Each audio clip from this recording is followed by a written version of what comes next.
साथियों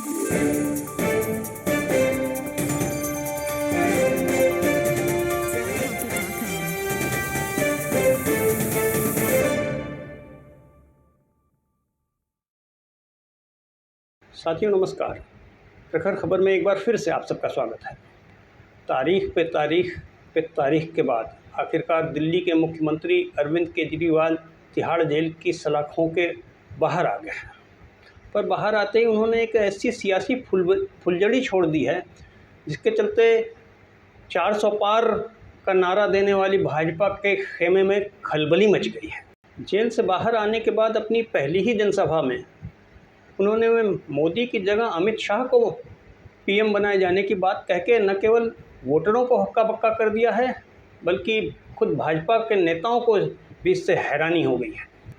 केजरीवाल के इस मास्टर स्ट्रोक का असर ये हुआ है, अभी तक विपक्षी पार्टियों पे अनर्गल आरोप लगाकर हमले बोलने वाली भाजपा अचानक से अब डिफेंसिव मोड में आ गई है।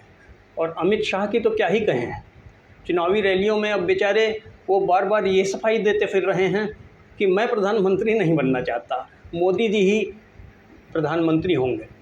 और बीजेपी में 75 साल की उम्र में रिटायर होने का कोई नियम नहीं है। ऐसी बातें कह के उन्हें बार बार तरह तरह की सफाइयाँ देनी पड़ रही हैं। दरअसल केजरीवाल ने पीएम पद के लिए मोदी की जगह शाह का नाम उछाल कर एक तीर से कई शिकार किए हैं, या यूँ कहें कि उन्होंने भाजपा की भाषा और भाजपा की शैली में उसे राजनीतिक जवाब दे दिया है। केजरीवाल ने बीजेपी को बीजेपी के ही पॉलिटिकल गेम में उलझा कर रख दिया है। वाकई केजरीवाल का ये राजनीतिक दांव बहुत ही तगड़ा है, क्योंकि आज की तारीख में बीजेपी का अपना कोई राजनीतिक वजूद नहीं रह गया है। आज बीजेपी का मतलब है मोदी। मोदी के नाम पर ही भाजपा चुनाव लड़ती है और जनता से वोट मांगती है।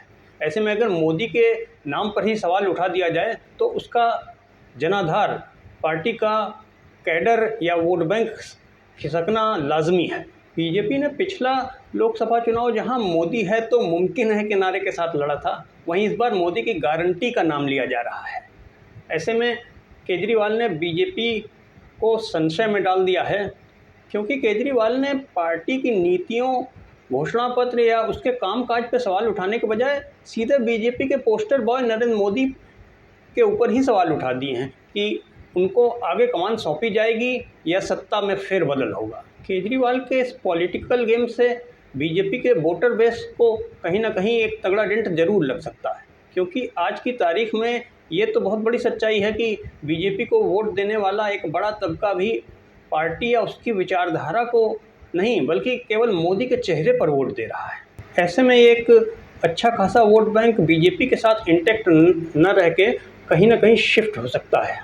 इसका फ़ायदा सीधे तौर पे बीजेपी की विपक्षी पार्टियों को भी मिल सकता है, जो कि कहीं ना कहीं मोदी के 10 साल के कार्यकाल के बाद अब एक एंटी इनकम्बेंसी फैक्टर को भी हवा देकर वोटों का रुख अपनी ओर मोड़ना चाहती हैं। इस तरह मोदी के नाम पे ही सवाल खड़ा करके कहीं ना कहीं केजरीवाल ने एक बड़ा पॉलिटिकल मास्टर स्ट्रोक जरूर चल दिया है।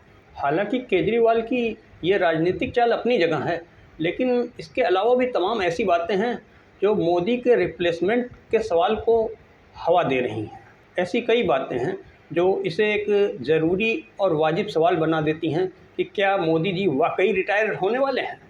इनमें से पहली बात यह है कि मोदी का जलवा दरअसल अब कहीं ना कहीं पुराना पड़ता जा रहा है, और फिर भाजपा एक ही चाय को बार बार कितनी बार उबाल कर वोटरों को पिलाएगी। मोदी की चाय दरअसल अब ठंडी और बासी पड़ चुकी है। इसकी मिठास में अब कहीं ना कहीं एक कसैलापन आता जा रहा है। इस बात की तस्दीक मोदी जी की रैलियों और जुलूसों वगैरह में शामिल होने वाले लोगों के ठंडे पड़ते रिएक्शन और बेजायका स्वाद को देख कर भी लगाया जा सकता है। मोदी के कार्यक्रमों में शामिल होने वाले लोगों में इस बार वो 2014 या 19 वाला जोश व जुनून कहीं भी नहीं दिखाई दे रहा है। सत्ता और असीमित संसाधनों के दम पे जैसे तैसे मोदी जी के कार्यक्रमों में भीड़ तो जुटाई ली जा रही है, पर वो बात नज़र नहीं आ रही है जो 19 और 14 में थी। लोगों के ठंडे हाव भाव और भीड़ का बिल्कुल भी रिस्पॉन्सिव न होना कहीं ना कहीं संकेत दे रहा है कि इस बार ना तो नेता में वो दम है, ना ही लोगों में वो कॉन्फिडेंस है। और फिर मोदी जी की बढ़ती उम्र के असर की बात को भी यूँ ही एक सिरे से दरकिनार नहीं किया जा सकता, क्योंकि इसका असर अब कहीं ना कहीं नज़र आने लगा है। रैलियों में बोलते बोलते अचानक उनकी ज़ुबान लड़खड़ा जाना, चीज़ों को भूल जाना या फिर अचानक से कोई बहुत ही बेतुकी बात कर देना, ये सारे वो लक्षण हैं जो किसी ज़माने में अटल बिहारी वाजपेयी के कैरियर के अंतिम दिनों में उनमें नज़र आने लगे थे। और उम्र के इसी असर के चलते आखिरकार उन्होंने सक्रिय राजनीति से संन्यास ले लिया था।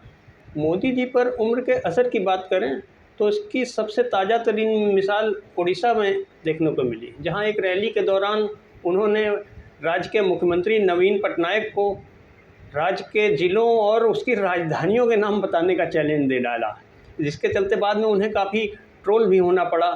सोशल मीडिया पे लोग पूछने लगे कि भैया देश का संविधान बदल गया है क्या? अभी तक तो देश और राज्यों की राजधानी के बारे में सुनते थे, अब ये फिर ज़िले की राजधानियाँ कहाँ से आ गई? अब आते हैं 75 के पार रिटायरमेंट की बात पर।